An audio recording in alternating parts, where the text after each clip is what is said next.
بسم الله الرحمن الرحيم. نحمده ونصلي ونسلم على رسوله الكريم.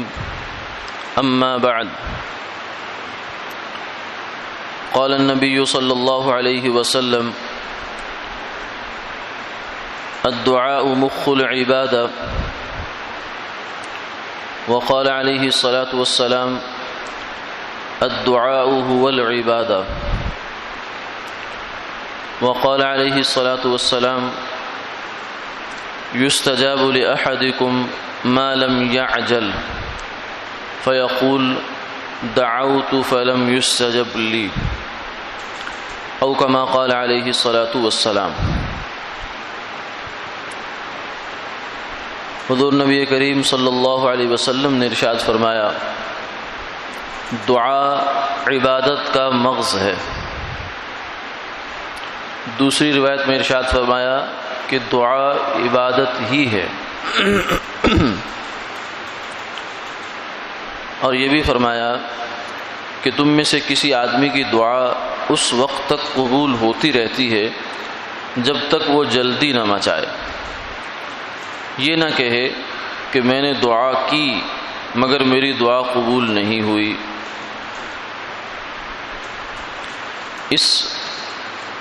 ان احادیث مبارکہ میں رسول اللہ صلی اللہ علیہ وسلم نے دعا کی اہمیت بتلائی.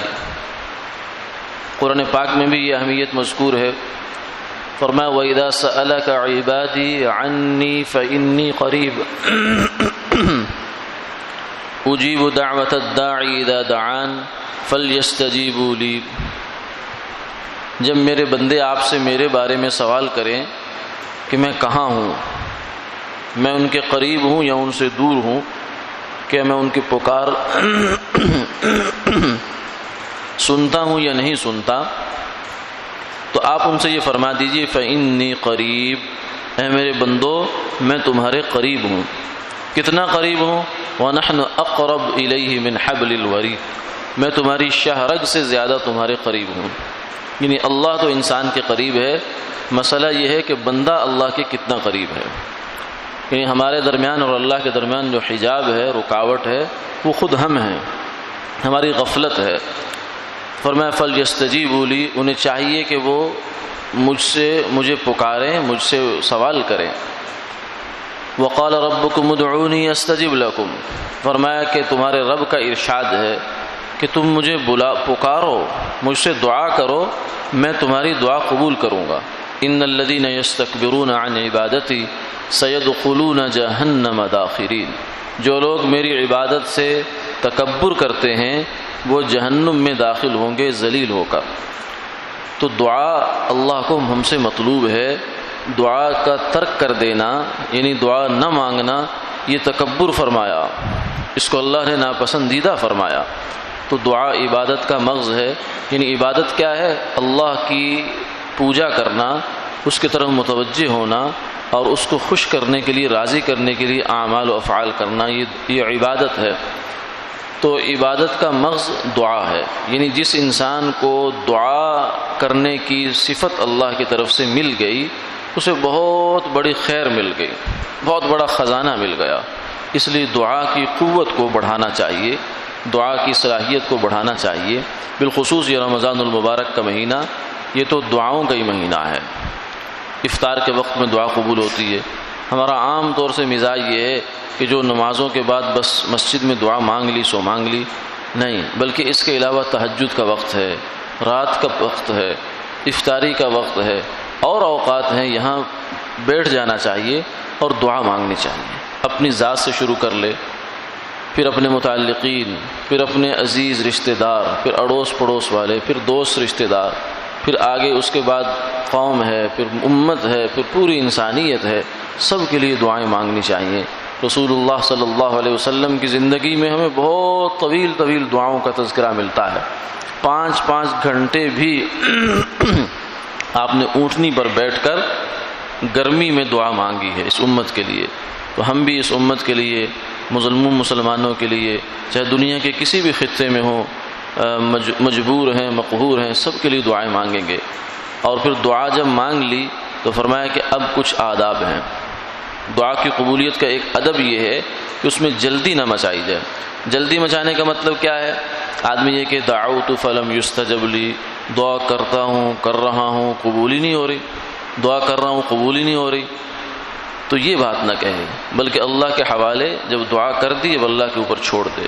حدیث پاک میں آتا ہے دعا کی قبولیت کے 4 صورتیں ہیں۔ سب سے پہلی صورت یہ ہے کہ جو مانگا، جیسا مانگا ویسا ہی ہو بہو آپ کو مل گیا۔ ہمارے خیال میں دعا کی قبولیت کا یہی مطلب ہوتا ہے، حالانکہ یہ ایک مطلب ہے۔ دوسرا مطلب یہ ہے کہ اللہ تعالیٰ نے جو مانگا اس سے بہتر عطا فرما دیا۔ ہم نے مانگی 2 روٹیاں، اللہ نے 2 رکعت نماز نفل پڑھنے کی توفیق عطا فرما دی، تو یہ اس سے اچھا ہو گیا۔ ہم نے مانگا اللہ تعالیٰ سے کھانا مانگا، اللہ نے ہمیں کپڑا دے دیا۔ ہم نے اللہ تعالیٰ سے جو ہے وہ گاڑی مانگی، سواری مانگی، اللہ نے مکان عطا فرما دیا۔ تو جو چیز نہیں مانگی اور مانگی ہوئی چیز سے زیادہ بہتر ہے اللہ نے وہ عطا فرما دی، تو یہ بھی دعا کی قبولیت ہی ہے۔ تیسری صورت یہ ہوتی ہے کہ فرمایا جو مانگا ہے وہ نہیں ملا، بلکہ اس دعا کے بدلے میں اللہ نے اس انسان پر آنے والی یا آئی ہوئی کوئی مصیبت ٹال دی جس کا اس کو علم بھی نہیں تھا کہ یہ میرے اوپر آنے والی ہے، اس دعا کی برکت سے اللہ نے ٹال دی، تو یہ بھی قبول ہی ہوگی۔ اور چوتھی صورت قبول ہونے کی یہ ہے کہ دعا کو آخرت میں ذخیرہ کر لیا، دنیا میں کوئی اثر نہیں ظاہر ہوا اس کا، نہ وہ چیز ملی، نہ بہتر چیز ملی، نہ ہی اس کی وجہ سے کوئی مصیبت ٹلی، بلکہ اس دعا کو اللہ نے اپنے ہاں سٹور کر لیا، ذخیرہ کر لیا۔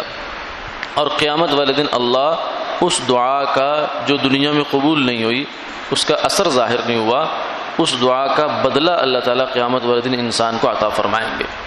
اور حدیث پاک میں آتا ہے کہ اس وقت آدمی یہ خواہش کرے گا، انسان ہے نا، یہ مطلب پرست بھی ہے اور ظاہر پرست بھی ہے، جو چیز جس وقت جیسی مل جائے کہتا بس یہی ہے۔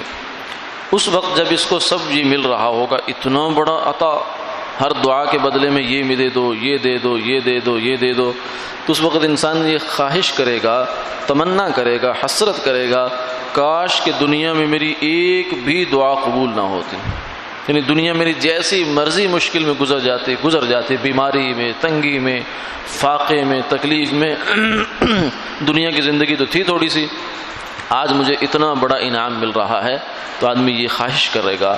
اس لیے دنیا میں دعا مانگنی چاہیے، ضرور مانگنی چاہیے، آداب کی رعایت کے ساتھ، اول آخر درود پاک پڑھ لینا چاہیے، اللہ کی حمد و ثنا کے ساتھ مانگنی چاہیے، اور پھر اس کے بعد جب دعا مانگ کے فارغ ہو لیے تو قبولیت کی یقین کے ساتھ مانگنی چاہیے۔ فرمایا ادعوا اللہ وانتم موقنون بالاجابہ، اللہ سے دعا کرو قبولیت کی یقین کے ساتھ۔ ان اللہ لا يقبل دعاء قلب لاہن، فرمایا کہ غافل دل کی دعا اللہ قبول نہیں فرماتے۔ غافل وہ ہے کہ دعا مانگ رہا ہے لیکن بد دلی کے ساتھ، الفاظ زبان پہ جا رہے ہیں لیکن دھیان ادھر ہے ہی نہیں، یا یہ ہے کہ مانگ تو رہا ہے لیکن کہتا ہے چلو فارمیلٹی پوری کر لیں، قبول تو ہونی کوئی نہیں۔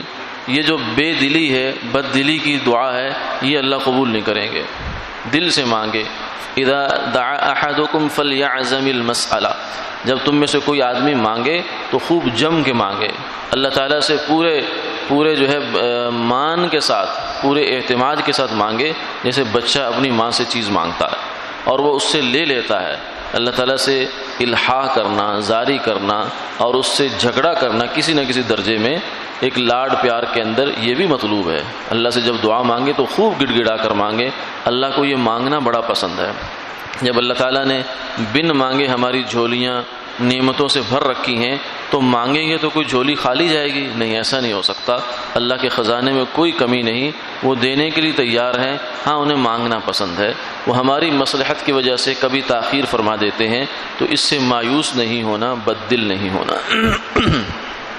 آج کا جو مسئلہ ہے وہ یہ ہے کہ جو آدمی رمضان المبارک کا روزہ نہیں رکھ سکتا، چاہے وہ مسافر ہے یا بیمار ہے یا مستورات کو بعض دفعہ بچہ دودھ پی رہا ہے اور اس طرح کا کوئی عذر ہوتا ہے جس کی وجہ سے روزے سے اطباء حضرات منع کر دیتے ہیں کہ روزہ نقصان دہ ہے، تو ایسی حالت میں جو روزہ نہیں رکھ سکتے تو ان کے لیے پہلا جو ہے وہ حکم تو یہ ہے کہ وہ رمضان گزر جانے کے بعد جب وہ عذر ختم ہو جائے تو اپنے روزے کی قضا کرے، اور ایسا اگر بیمار ہے کہ جس کے صحت مند ہونے کا امکان نہیں ہے، عمر زیادہ ہو گئی ہے، بیماری کی نوعیت ایسی ہے، تو ایسے آدمی کا حکم یہ ہے کہ وہ روزے کا فدیہ ادا کرے۔